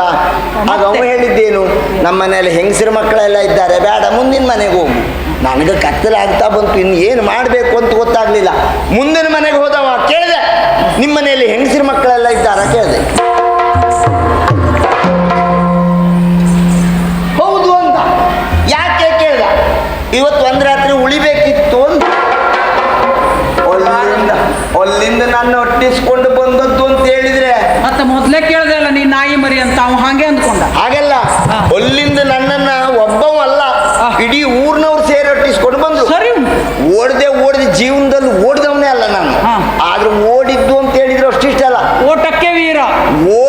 ಓಡುವ ಬರದಲ್ಲಿ ಯಾರದೋ ಮನೆ ಅಂಗಳದಲ್ಲಿ ಒಣ ಹಾಕಿದ ಸೀರೆ ನನಗೂ ಗೊತ್ತಿಲ್ಲದೆ ಹೋದನ್ನು ಸುತ್ತೋಯ್ತು. ಮೈ ಸುತ್ತಿದ ಸೀರೆಯನ್ನು ಬಿಡಿಸುವುದಕ್ಕೆ ಹೋಗ್ಲಿಲ್ಲ, ಹಾಗೆ ಹಿಡ್ಕೊಂಡೇ ಓಡ್ತಾ ಇದ್ದೆ. ಒಟ್ಟೊತ್ತಿಗೆ ಗಂಡಸರೆಲ್ಲ ಬಂದ್ರು, ಅಯ್ಯೋ ನೀ ಯಾಕೆ ಓಡ್ತೀಯೇ, ನೀವು ಓಡಬೇಡ, ನೀ ಇಲ್ಲೇ ನಿಂತ್ಕೋ, ಅವನನ್ನು ನಾವು ಹಿಡಿತೇವೆ ಅಂತವ್ರು ಆ ಕಡೆ ಹೋದ್ರು. ಪಕ್ಕ ಈ ಕಡೆ ಬಂದೆ. ಓ, ರಕ್ಷಣೆ ಮಾಡ್ಕೊಳ್ಳಿಕ್ಕೆ ಒಂದು ವೇಷ ಆಯ್ತು. ಆಗ ವೇಷ ನಾ ಮಾಡ್ಕೊಂಡಿದ್ದಲ್ಲ, ಆದದ್ದು. ಹಾಗೇ ನಾನು ಯೋಚನೆ ಮಾಡಿದೆ, ಜೀವನದಲ್ಲಿ ಬದುಕಬೇಕಾ, ಹೆಣ್ಣಾಗಿ ಹುಟ್ಟಬೇಕು, ಅಲ್ಲದೆ ಹೋದ್ರೆ ಹೆಣ್ಣು ವೇಷನಾದ್ರೂ ಮಾಡಬೇಕು. ಸರಿ ಸರಿ.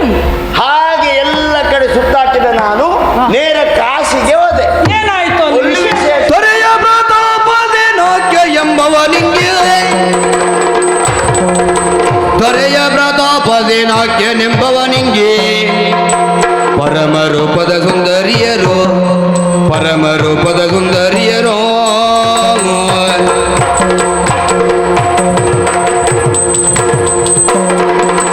ತರಳೆಯರಿಯರಂಬಾಲಿಕೆ ಎಂಬೆ ಅಂಬಿಕೆ, ತರಳೆಯರಿಯರಂಬಾಲಿಕೆ ಎಂಬೆ ಅಂಬಿಕೆ, ಅಂಬಿಕೆಯರು ಮೂರ್ಮಂದಿ ಮಾಲೆಯರು,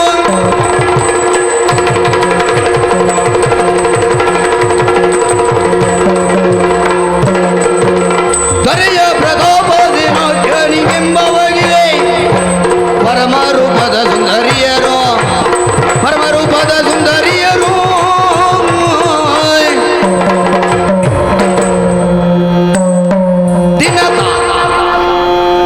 ನೇರವಾಗಿ ನಿಮ್ಮ ಕರ್ತಿಯಲ್ಲೇ ಕಾಶಿಗೆ ಹೋದೆ. ಏನಾಯ್ತು ಅಲ್ಲಿ ವಿಶೇಷ? ಏನು ಅಲ್ಲಿ ವಿಶೇಷ ಏನು? ಕಾಶಿ ಅಧಿಕಾರಿಯಾದಂತ ಪ್ರಪಾತ ಸೇನ. ಯಾರು? ಪ್ರಪಾತ ಸೇನ. ಪ್ರಪಾತ ಅಲ್ವಾ? ಒಂದು ಪ ಹಿಂದೆ ಮುಂದಾಯ್ತು. ಪ್ರತಾಪ. ಅದೇ ಆ ಸೇನ. ಅವನಿಗೆ 3 ಮಂದಿ ಹೆಣ್ಮಕ್ಳು. 3 ಮಂದಿ ಹೆಣ್ಮಕ್ಳು. ಹುಟ್ಟುವಾಗ 3 ಮಂದಿ ಹೆಣ್ಮಕ್ಳು ಅನ್ನೋದು ವಿಶೇಷವಾ? ಅದು ವಿಶೇಷ ಅಲ್ಲಪ್ಪ, 100 ಇರುವುದಿಲ್ವಾ? ಮತ್ತೆ ಆದ್ರೆ 3 ಮಂದಿ ಹುಟ್ಟುವಾಗ ಸಣ್ಣ ಇದ್ರು. ಅದು ವಿಶೇಷವಾ? ಇಲ್ಲಪ್ಪ, ಹುಟ್ಟುವಾಗ ಎಲ್ಲರೂ ಸಣ್ಣವೇ ಇರ್ತಾರೆ. ಹುಟ್ಟಿದ ಮೇಲೆ ದೊಡ್ಡ ಆಗದೆ ಹೋದವ್ರು ಎಷ್ಟು ಜನ ಇದ್ದಾರೆ? ಅದು ಹೌದು. ನಿಮ್ಮ ಎದುರಿಗಲ್ಲ, ನಿನ್ನೆ ಎದುರಿಗೂ ಅಲ್ಲ. ಅಲ್ಲ ಹೇಳಿದೆ. ಹಾಗೆ 3 ಮಂದಿ ಹೆಣ್ಮಕ್ಕಳಿಗೆ ಅಂಬೆ, ಅಂಬಿಕೆ, ಅಂಬಾಲಿಕೆ ಅಂತ ಹೆಸರಿಟ್ಟ.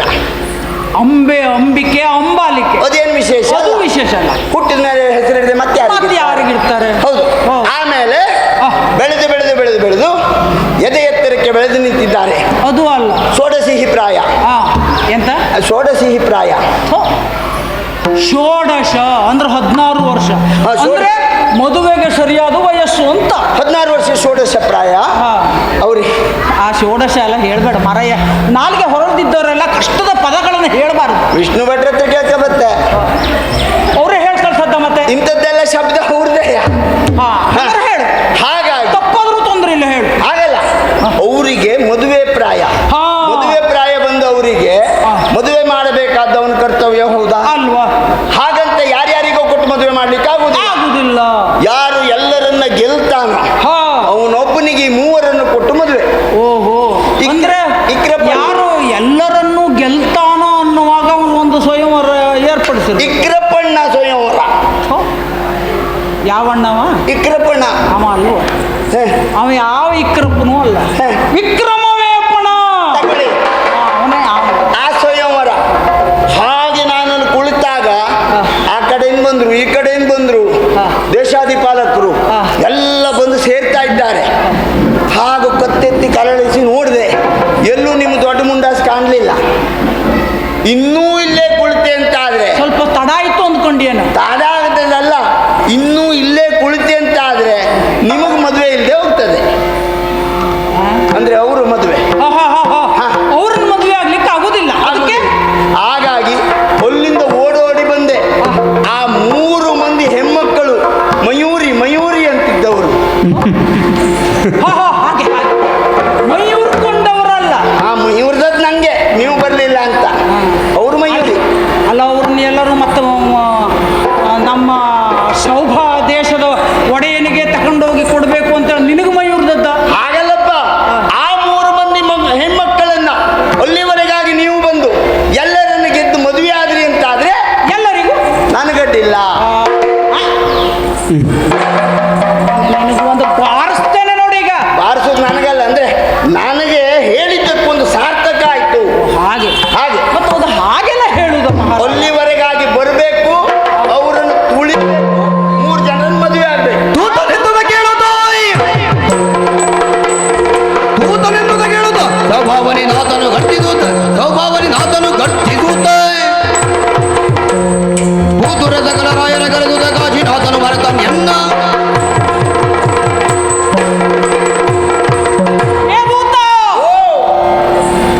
ನೀನು ಹೇಳಿದ ಎಲ್ಲ ವಿಷಯವನ್ನು ನಾನು ಕೇಳಿದೆ. ಅವ ಏನು ಮಾಡಿದ? ವಿಕ್ರಮವೇ ಪಣ ಏರ್ಪಡಿಸಿದ್ದಾನೆ. ಮತ್ತೆ ನಾವೇನು ವಿಕ್ರಮಿಗಳು ಅಲ್ಲ ಅಂತ ಅವ ತಿಳಿದುಕೊಂಡಿದ್ದಾನ. ಮತ್ತೆ ಎಲ್ಲರನ್ನೂ ಅಲ್ಲಿಗೆ ಕರೆಸಿದ್ದಾನೆ ಅಂತಾದ್ರೆ ಹೇಗೆ ಕರೆಸಿದ್ದಾನೆ ಅವ? ಅಂದ್ರೆ ಲೇಖನದ ಮೂಲಕ ಕಳಿಸಿದ್ದಾನೆ. ಕರೆಸಿದ್ದಾನೆ ಅಲ್ವಾ? ನಾವು ಸಾಮಾನ್ಯದವರೇನೋ ದೂತ, ನಾವು ಸಾಮಾನ್ಯದವರೇನೋ. ಎಲ್ಲ ಭೂಪರ ತೆರದಿ ತಯ್ಯಂತ ತಿನ್ನ ತಗಡ ತಿತ್ತ ತಿತ್ತ ತತ್ತೋಂತ ದಿಕ್ಕೂತ ಕತ್ತೈ ತರ್ಗ ತರ್ಗಿಡತ ದಿಕ್ಕೂತಾದಿ ತತ್ತೋಂತ ದಿಕ್ಕೂತ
ಅಲ್ಲವೆನ್ನೋತ ಗರ್ವದಿ ನಾ ಅಲ್ಲ ಎನ್ನೋತ ಗರ್ವದಿ ಗರ್ವದಿ ಗರ್ವದಿ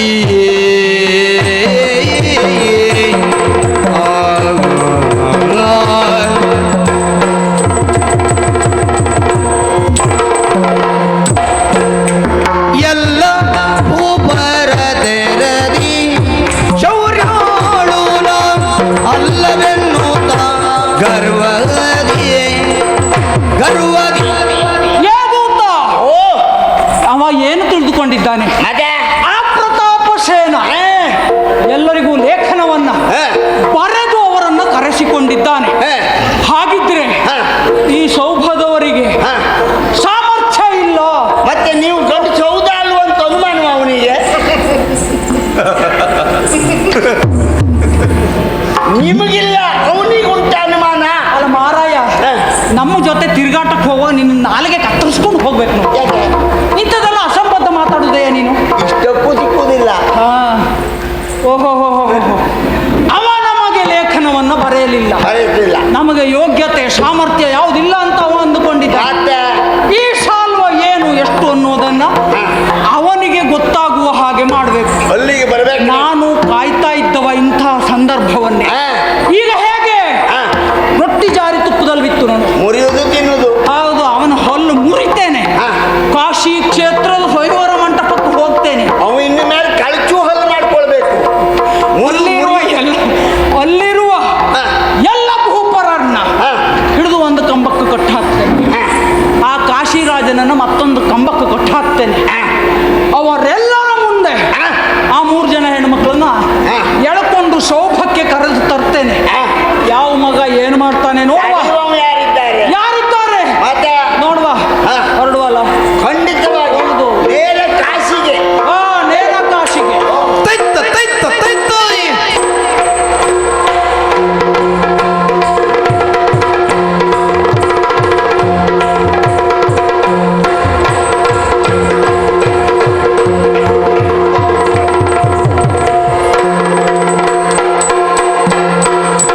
ಧರಣಿಪತಿ ಕೇಳಿತ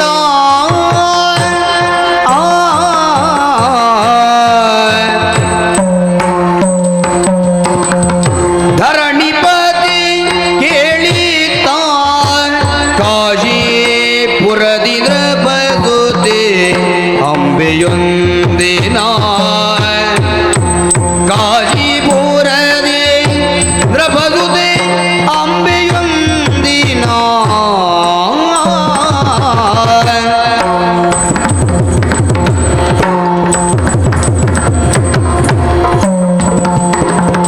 ಪರಿವಿಡಿದು ಬಳಸಿರುವ ಪರಿವಿಡಿದು ಬಳಸಿರುವ ಸಖಿಯರ ನೋಡಿಯೇ ಸಂತಸದಿ ಪರಿವಿಡಿದು ಪರಿವಿಡಿದು ಬಳಸಿರುವ ಸಖಿಯರ ನೋಡಿಯೇ ಸಂತಸದಿ ಸಖಿಯರ ನೋಡಿಯೇ ಸಂತಸದಿ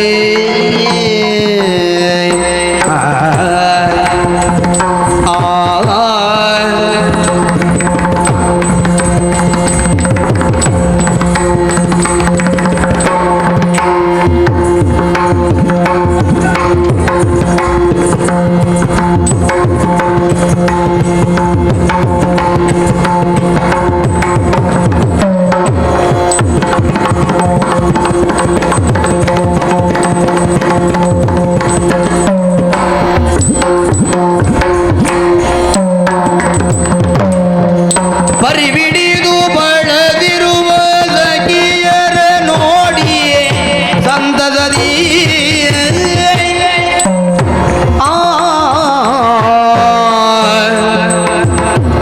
ಓ ನನ್ನ ತಂಗಿಯರೇ, ಸಖಿಯಂದಿರೇ, ಅಕ್ಕ, ಪ್ರಪಂಚದ ಜನರ ಪಾಪವನ್ನೆಲ್ಲ ಕಳೆಯುವ ಪವಿತ್ರವಾದ ಪುಣ್ಯ ನದಿ ಗಂಗಾ ಮಾತೆ ಹರಿಯುತ್ತಿರುವಂತಹ ಕ್ಷೇತ್ರ ಇದುವೇ ಕಾಶಿ ಕ್ಷೇತ್ರ ಅಲ್ವಾ?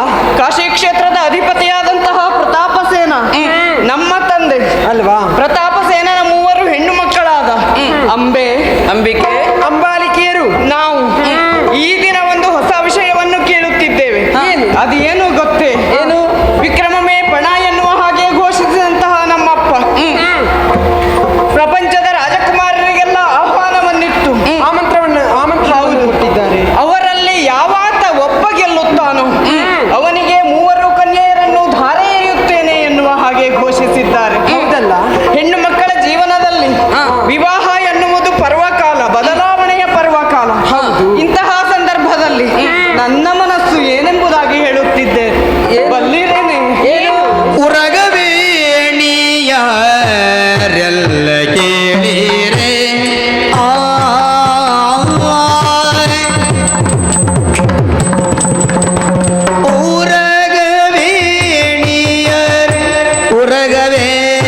ಜಲಗೇಳಿ ಸರಸದ್ಯೋ ಸರಸ ಸರಸದ್ಯೋ ಜಲಗೇಳಿ ಜಲಗೇಳಿ ಜಲಗೇಳಿಯಾಡುವ ಏಳಿ ಏಳಿ ಏಳಿರೆನಲೋ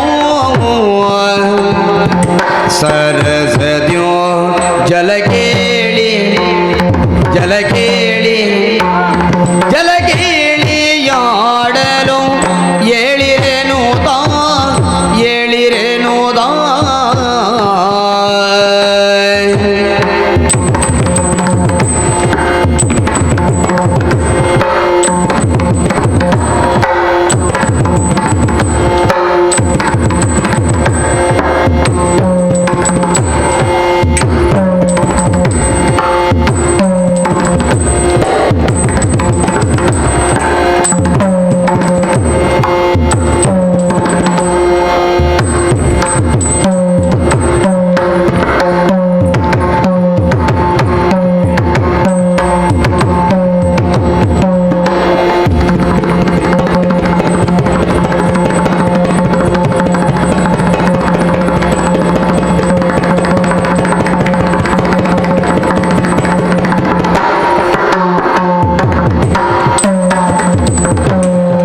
ಸರಸದಿಯೂ ಜಲಗೇಳಿಯಾಡುವ ಏಳಿರೆನುದಾ ಏಳಿ ಏಳಿ ಆಶ್ಚರ್ಯವನ್ನ ಕಾಣ್ತಾ ಇದ್ದೇನೆ. ಹೌದು. ಎಂದಿನ ಪರಿ ಇವತ್ತಲ್ವೇ ಅಲ್ವೇ ಅಲ್ಲ. ಹಾರುತ್ತಾ ಇದೆಯಾ, ಕುಣಿಯುತ್ತಾ ಇದೆಯಾ, ನಲಿಯುತ್ತಾ ಇದೆಯಾ, ಮದುವೆ ವಿಚಾರವನ್ನವಾಗಿ ಹೇಳ್ತಾ ಇದೆಯಲ್ವಾ? ಹಾ. ಏನೇ ಇಷ್ಟೊಂದು ಸಂತೋಷ ನಿನಗೆ? ಯಾಕೆನ್ನುವುದು ಗೊತ್ತಾಗ್ತಾ ಇಲ್ಲ. ಮದುವೆ ಎನ್ನುವುದಾಗಿ ಹೇಳಿದಾಗ ಒಂದೆಡೆಯಲ್ಲಿ ಸಂಕಟ ಗೊಂದಲ, ಇನ್ನೊಂದೆಡೆಯಲ್ಲಿ ಹರುಷ, ಸಂತೋಷ ಆಗುತ್ತದೆ. ಖಂಡಿತವಾಗಿಯೂ ಆಗುತ್ತದೆ. ಸಂಕಟ ಗೊಂದಲ ಯಾಕೆ ಅನ್ನೋದು ಗೊತ್ತಾಗ್ತಾ ಇಲ್ಲ. ಸಂಕಟ ಯಾಕೆ? ಇಂದಿನ ದಿನದಲ್ಲಿ ತಂದೆಯ ಮನೆಯಲ್ಲಿ ಇರುವಂತಹ ನಾವು ಎಲ್ಲವನ್ನೂ ತೊರೆದು ಪರರ ಮನೆಯ ಸೊಸೆಯಿಂದರಾಗಿ ಹೋಗುವಂತಹ ಸಂದರ್ಭದಲ್ಲಿ ಮತ್ತೊಬ್ಬರ ಮನೆಯವಳಾಗಿ ಆಗಿರಬೇಕು. ಮತ್ತೊಂದು ಮನೆಯನ್ನು ಸೇರ್ತೇವೆ. ಹೌದೌದು. ಅಲ್ಲಿಯ ಸಂಸ್ಕೃತಿ ಪರಂಪರೆ ಆಚಾರಗಳೇ ನಮ್ಮ ಜೀವನದ ಗುರಿಯಾಗಬೇಕು. ಹೌದೌದು. ಅದನ್ನೇ ನಮ್ಮ ಜೀವನದ ಉದ್ದೇಶ ಎನ್ನುವ ಹಾಗಿಟ್ಟುಕೊಂಡು ಅದೇ ರೀತಿಯ ಜೀವನ ಪೂರ್ತಿ ಅಲ್ಲಿರಬೇಕು. ಯಾಕಂತ ಹೇಳಿದ್ರೆ ಹಾ. ತಾಯಿ ಮನೆಯ ಸಂಸ್ಕಾರ ಬೇರೆ, ಹಾ. ತಾಯಿ ಮನೆಯ ಸಂಪ್ರದಾಯ ಬೇರೆ, ಹಾ. ತಾಯಿ ಮನೆಯ ವ್ಯವಸ್ಥೆ ಬೇರೆ. ಇಲ್ಲಿಯ ಹೆಣ್ಣು ಮಕ್ಕಳಾದಂತಹ ನಾವು ಅಲ್ಲಿಗೆ ಹೋದಾಗ ಹೌದು ಹೇಗೆ ಬೇಕಾದರೂ ಇರಬಹುದು, ಸ್ವತಂತ್ರವಾಗಿ ವರ್ತಿಸಬಹುದು ಅಲ್ವಾ? ವನವಿಹಾರಕ್ಕಾಗಿ ಹೋಗಬಹುದು, ಹಾಡಬಹುದು, ನಲಿಯಬಹುದು, ಜಲಕ್ರೀಡೆಯನ್ನು ಆಡಬಹುದು. ಆದರೆ ಅಲ್ಲಿ ಮತ್ತೊಬ್ಬರ ಒಪ್ಪಿಗೆಯನ್ನು ಪಡೆಯಬೇಕಾಗುತ್ತದೆ. ಅವರ ಒಪ್ಪಿಗೆ ಸಿಕ್ಕರೆ ಮಾತ್ರ ನಮಗೆ ಮುಂದಿನ ಕೆಲಸಕ್ಕೆ ಹಾದಿ. ಸರಿ. ಆದ ಕಾರಣ ಇಂದಿನ ದಿನವನ್ನು ನಾವು ಸಂತೋಷದಿಂದ ಕಳೆಯಬೇಕು. ಅದು ಯಾವ ರೀತಿಯಲ್ಲಿ? ವನವಿಹಾರಕ್ಕಾಗಿ ಹೋಗಬೇಕು, ಜಲಕ್ರೀಡೆಯನ್ನಾಡಬೇಕು. ನಾವಿಷ್ಟೇ ಜನ ಅಲ್ಲ, ಉಳಿದವರೆಲ್ಲ ಸೇರಿಕೊಂಡು ಹೋಗಬೇಕು ಎನ್ನುವಂತಹ ಮನಸ್ಸಾಗಿದೆ.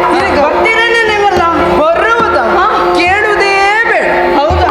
ಅಂದ್ರೆ ಬರುವುದಿಲ್ಲ ಅಂತ ಸಿದ್ಧರಾಗಿದ್ದೀರಿ ಅಂತಲ್ಲ? ಖಂಡಿತವಾಗಿ ನಾ ಸಿದ್ಧರಿದ್ದೆ. ನೀನು ಅಕ್ಕ, ನಾಳೆ ಅಂದರೆ ಮತ್ತೊಂದು ಮನೆಯನ್ನ ಸೇರ್ತೇವೆ. ಹೌದು. ಇಂದು ಈ ಕಾಶಿಯಲ್ಲಿದ್ದಂತ ನಾವು ಇನ್ನೊಂದು ಮನೆಯನ್ನು ಬೆಳಗುವುದಕ್ಕಾಗಿ ಹೋಗ್ತೇವೆ. ಆದ್ರೆ ಒಂದಂತೂ ಸತ್ಯ, ಏನು? ನಮ್ಮನ್ನು ಮದುವೆಯಾಗುವವನು ವಿಕ್ರಮಿಯಾಗಿರ್ತಾನೆ. ಆದರೆ ಅವನ ಗುಣ ಸ್ವಭಾವ ಹೇಗೆ ಎನ್ನುವುದು ನಮಗೆ ತಿಳಿದಿಲ್ಲ, ಯಾವುದೂ ಗೊತ್ತಿಲ್ಲ. ಅಷ್ಟೇ ಮಾತ್ರ ಅಲ್ಲ, ಇಂದು ನಾವು ಅಕ್ಕ ತಂಗಿಯರಾಗಿರ್ತೇವೆ. ಇನ್ನೊಂದು ಮನೆಯನ್ನು ಸೇರಿದಾಗ ನಾವು ಸವತಿಯರಾಗ್ತೇವೆ. ಅಲ್ಲಿ ನಮ್ಮ ಮನಸ್ಸೆನ್ನುವುದು ಯಾವ ಕಾರಣಕ್ಕೂ ಬದಲಾಗಬಾರದು ಅಂತಾದ್ರೆ ಈ ದಿನ ಎನ್ನುವುದು ಶಾಶ್ವತವಾಗಿ ನಮ್ಮ ಮನಸ್ಸಿನಲ್ಲಿ ನೆನಪಿರಬೇಕು. ಆ ರೀತಿಯಲ್ಲಿ ಮನವ್ಯರಾಗಬೇಕು. ಈ ದಿನ ನಮ್ಮ ಪಾಲಿಗೆ ಸುದಿನ ಸುದಿನ. ಹೌದು.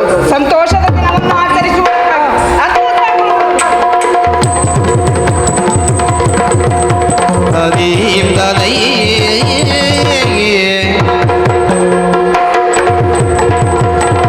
ಧರಣಿ ರಮಣಿ ಹಸಿರು ಶಾಲೆ ಹುಟ್ಟು ನಲಿವಳು ವರಶ ಶಾಂಕ ಆಡು ಮೊಲದ ನೆನಪ ತರುವಳು ಹಸಿರು ಶಾಲೆ ಹುಟ್ಟು ನಲಿವಳು ನೆನಪ ತರುವಳು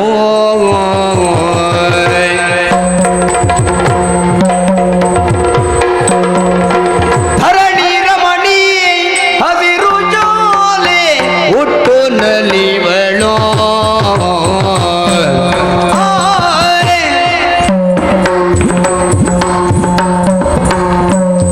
ಧರಣಿ ರಮಣಿ ಧರಣಿ ರಮಣಿ ಧರಣಿ ರಮಣಿ ಧರಣಿ ರಮಣಿ ಹಸಿರು ಶಾಲೆ ಹುಟ್ಟು ನಲಿವಳು ಶಾಲೆ ಹುಟ್ಟು ನಲಿವಳು ಧರಣಿ ರಮಣಿ ಧರಣಿ ರಮಣಿ ಧರಣಿ ರಮಣಿ ಧರಣಿ ರಮಣಿ ಹಸಿರು ಶಾಲೆ ಹುಟ್ಟು ನಲಿವಳು ಶಾಲೆ ಹುಟ್ಟು ನಲಿವಳು ಶಾಲೆ ಹುಟ್ಟು ನಲಿವಳು ಧರಣಿ ರಮಣಿ ಹಸಿರು ಶಾಲೆ ಧರಣಿ ರಮಣಿ ಹಸಿರು ಶಾಲೆ ಹುಟ್ಟು ನಲಿವಳು ಶಾಲೆ ಹುಟ್ಟು ನಲಿವಳು ಶಾಲೆ ಹುಟ್ಟು ನಲಿವಳು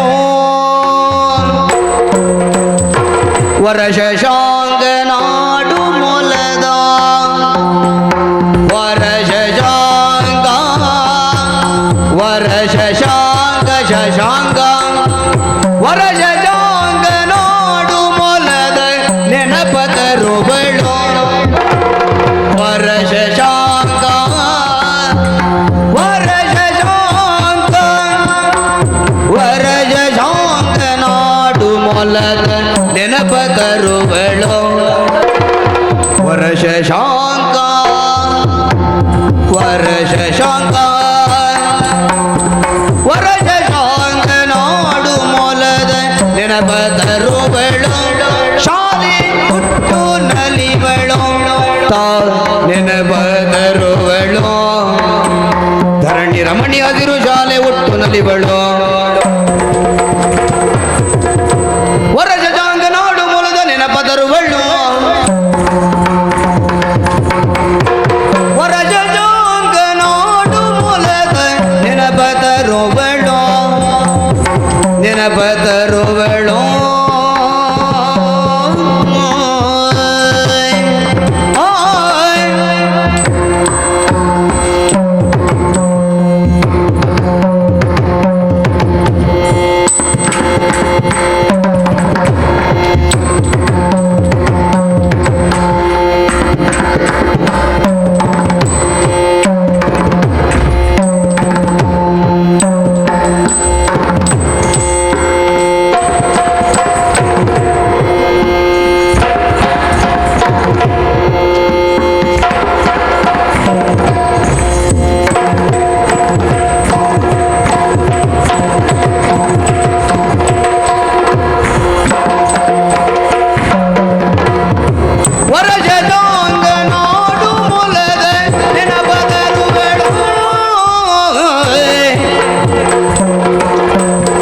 ಗಳಿತ ಹಣ್ಣುಗಳನ್ನು ಮೆಲುವ ಗಿಳಿಯ ಬಳಗವ ಧೀಮ್ದ ತಗದಿನ ಧೀಮ್ದ ತಗದಿನ ಧೀಮ್ದ ತಗದಿನದ ಧೀಮ್ದ ತಗದಿನ ಧೀಮ್ದ ತಗದಿನ ಧೀಮ್ದ ತಗದಿನದೈ ದಿನ ಧೀಮ್ದ ತಗದಿನದ ದಿನ ಧೀಮ್ದ ತಗದಿನದೈ ಧೀಮ್ದ ತಗದಿನ ಧೀಮ್ದ ತಗದಿನ ಧೀಮ್ದ ತಗದಿನ ದಿಂದತ್ತ ಗಳಿತ ಹಣ್ಣುಗಳನ್ನು ಮೆಲುವ ಗಳಿತ ಹಣ್ಣುಗಳನ್ನು ಮೆಲುವ ಗಿಳಿಯ ಬಳಗವ ಗಳಿತ ಹಣ್ಣುಗಳನ್ನು ಮೆಲುವ ಗಳಿತ ಹಣ್ಣುಗಳನ್ನು ಮೆಲುವ ಗಿಳಿಯ ಬಳಗವ ಮೆಲುವ ಗಿಳಿಯ ಬಳಗವ ಗಳಿತ ಹಣ್ಣುಗಳನ್ನು ಮೆಲುವ ಗಿಳಿಯ ಬಳಗವ ಗಿಳಿಯ ಬಳಗವ ಗಿಳಿಯ ಬಳಗವ ಗಿಳಿಯ ಬಳಗವ ಮೆಲುವ ಗಿಳಿಯ ಬಳಗವ ಬೆದರಿ ಓಡುತ್ತಿರುವ ಜಿಗರೆ ಮರಿಯ ಗಂಧವ ಬೆದರಿ ಬೆದರಿ ಬೆದರಿ ಬೆದರಿ ಬೆದರಿ ಓಡುತ್ತಿರುವ ಜಿಗರೆ ಮರಿಯ ಅಂದವ ಓಡುತ್ತಿರುವ ಜಿಗರೆ ಓಡುತ್ತಿರುವ ಜಿಗರೆ ಓಡುತ್ತಿರುವ ಜಿಗರೆ ಮರಿಯ ಅಂದವ ಬೆದರಿ ಓಡುತ್ತಿರುವ ಬೆದರಿ ಓಡುತ್ತಿರುವ ಬೆದರಿ ಓಡುತ್ತಿರುವ ಚಿಗರೆ ಮರಿಯ ಅಂದವ ಚಿಗರೆ ಮರಿಯ ಚಂದವ ಗಳಿತ ಹಣ್ಣುಗಳನ್ನು ಮೆಲುವ ಗಿಳಿಯ ಬಳಗವ ಬೆದರಿ ಓಡುತ್ತಿರುವ ಚಿಗರೆ ಮರಿಯ ಅಂದವ ಬೆದರಿ ಓಡುತ್ತಿರುವ ಚಿಗರೆ ಮರಿಯ ಅಂದವ ಚಿಗರೆ ಮರಿಯ ಚಂದವ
ಝರಿಯೋ ಜಾರಿದೆ ನೀರ ಝರಿಯೋ ಜಾರಿದೆ ಗಿರಿಯ ಶಿಖರದಿಂದ ಗಿರಿಯ ಶಿಖರದಿಂದ ಗಿರಿಯ ಶಿಖರದಿಂದ ನೀರ ಝರಿಯೋ ಜಾರಿದೆ ಝರಿಯೋ ಜಾರಿದೆ ನೀರ ಝರಿಯೋ ಜಾರಿದೆ ನೀರ ಝರಿಯೋ ಜಾರಿದೆ ಭ್ರಮರ ಒಂದು ಹೂವನೇರಿ ಭ್ರಮರ ಒಂದು ಹೂವನೇರಿ ಮಧುವ ಹೀರಿದೆ ಭ್ರಮರ ಒಂದು ಹೂವನೇರಿ ಮಧುವ ಹೀರಿದೆ ಮಧುವ ಹೀರಿದೆ ಭ್ರಮರ ಮಧುವ ಹೀರಿದೆ ಭ್ರಮರ ಮಧುವ ಹೀರಿದೆ ಭ್ರಮರ ಮಧುವ ಹೀರಿದೆ ಭ್ರಮರ ಒಂದು ಹೂವ ನೀರಿ ಮಧುವ ಹೀರಿದೆ ಭ್ರಮರ ಮಧುವ ಹೀರಿದೆ ಭ್ರಮರ ಮಧುವ ಹೀರಿದೆ ಸದಮಲಾರದೆನ್ನ ಮನಗೆ ಇನಿತು ವೈಭವ ಸದಮಲಾರದೆನ್ನ ಮನಗೆ ಇನಿತು ವೈಭವ ಮನಗೆ ಇನಿತು ವೈಭವ ಮನಗೆ ಇನಿತು ವೈಭವ ಧರಣಿ ರಮಣಿ ಹಸಿರು ಶಾಲೆ ಹುಟ್ಟು ನಲಿವಳು ವರ್ಷ ಶಾಂಗ ನಾಡು ಮೊಲದ ನೆನಪದರುವಳು ಶಾಲೆ ಹುಟ್ಟು ನಲಿವಳು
ತಾಂದ ದಿನದ ತಗದಿನ ದಿಂದ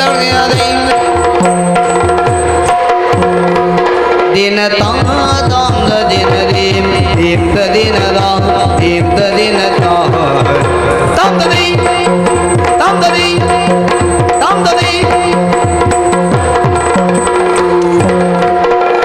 ತಕ್ಕ ದಿನ ತಕ್ಕ ದಿನದ ತಕ್ಕ ದಿನ ತಕ್ಕ ದಿನ ದೈ